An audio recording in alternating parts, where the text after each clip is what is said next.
dehydrating is probably one of the oldest methods of preserving food. People did it a long time before there was electricity, before there was canning, before any of those other preservation methods. So you don't need a dehydrator in order to dehydrate food. So I'm going to try a little experiment. I'm going to try building a dehydrator at home. I'm going to try drying one here in my studio with just a fan, and one outside because it's supposed to be pretty windy the next couple of days, and I'm going to see which one dehydrates the best. It's going to be fun.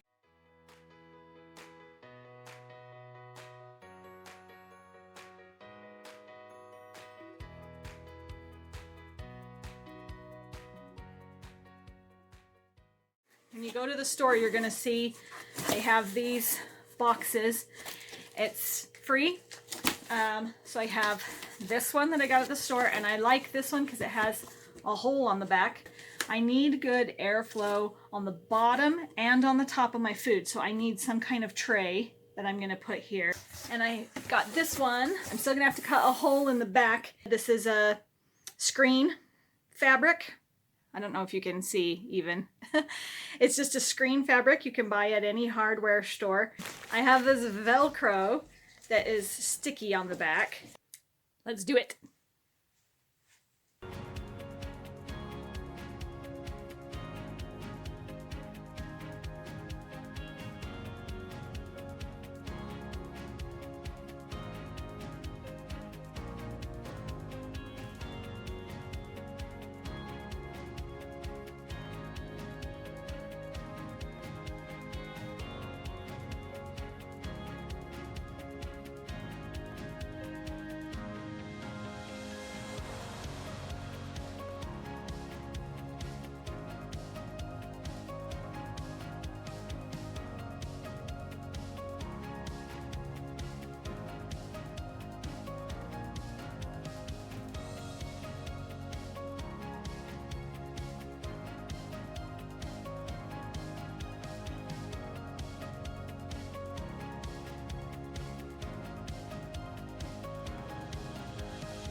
Okay, so now we have a surface that has airflow in the back and airflow in the front that's blocked off from bugs and birds, up in a place that's high that gets good wind flow.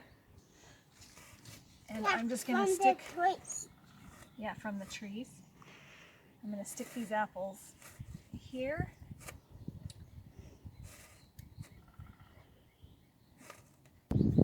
It's dead and windy. Yeah, you can feel the wind, huh? Yeah, I can feel it. Hopefully that will dry our apples. Yeah. Okay, I think I might need And I don't want it to dry my head. So I'm your head's putting... Your head's not wet, silly.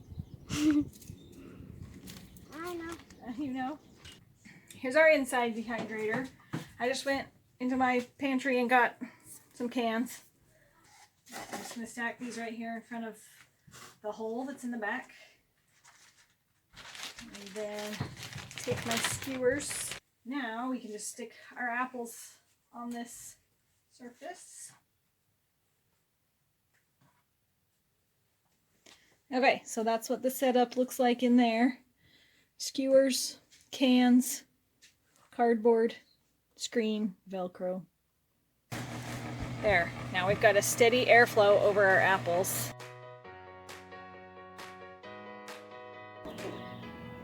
Good morning. Day 2 on our dehydration science experiment. I just put this outside. Looks alright.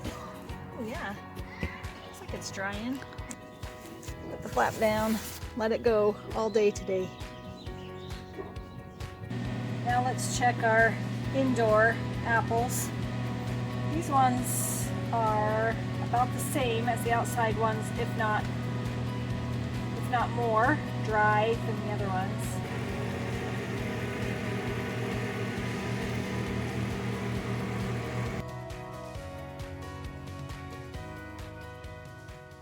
I actually really loved working with the outdoor one. I was super surprised at how easily it dried.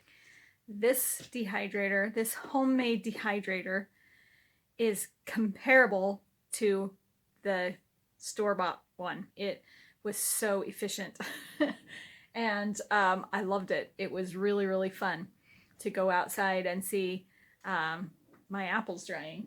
This one took 2 days, 48 hours, and I also brought it in at night because we get skunks and things, and I'm sure they could figure out how to get into this. And I didn't want that, so I brought it in at night. If I kept it out all night long, it probably would have dried faster. That's good. Here's the dehydrator that I kept inside, and I just put a regular fan on the back, like it was just one of those little clip fans. This one actually took the longest. I was surprised. It took a little over 3 days to dry. Of course, I turned the fan off at night because I didn't want it running all night long. If I ran the fan 24 hours a day, they might have dried faster. You can see they're a little more floppy, but that doesn't mean it's not dried.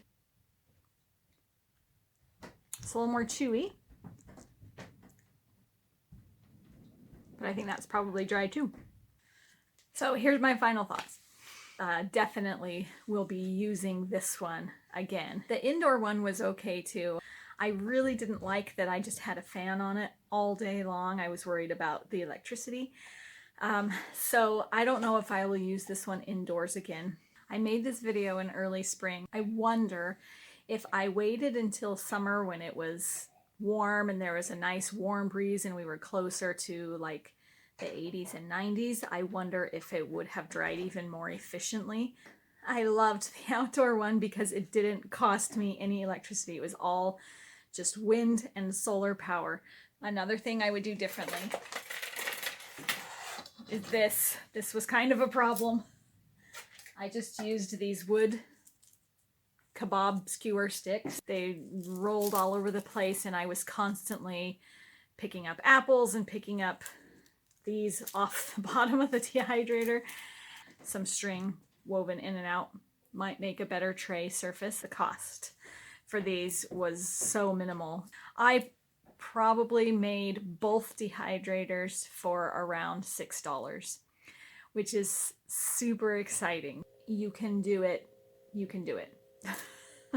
So there you go. It is possible to make your own dehydrator at home and to dry your own food without electricity. If you liked that video, if it helped you, please give me a thumbs up, like, and subscribe. Check out my other videos, and I will see you guys next time. Bye.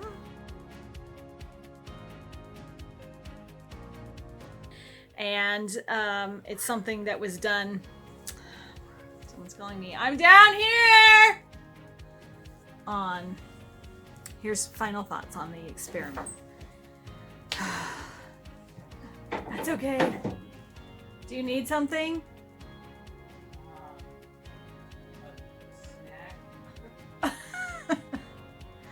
Okay, just a minute. I have this one. Whoop. Can you tell that that's broken? Or did it fall? Ah. Oh. I have a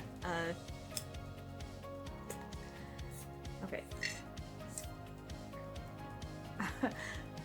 Okay, sorry, I lost my train of thought.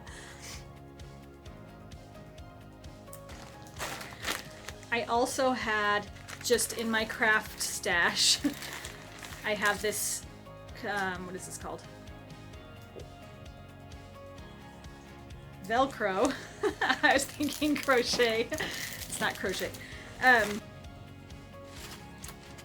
little sparrow in the tree right behind us. Oh, I think he sees the apples. Good thing we have a screen.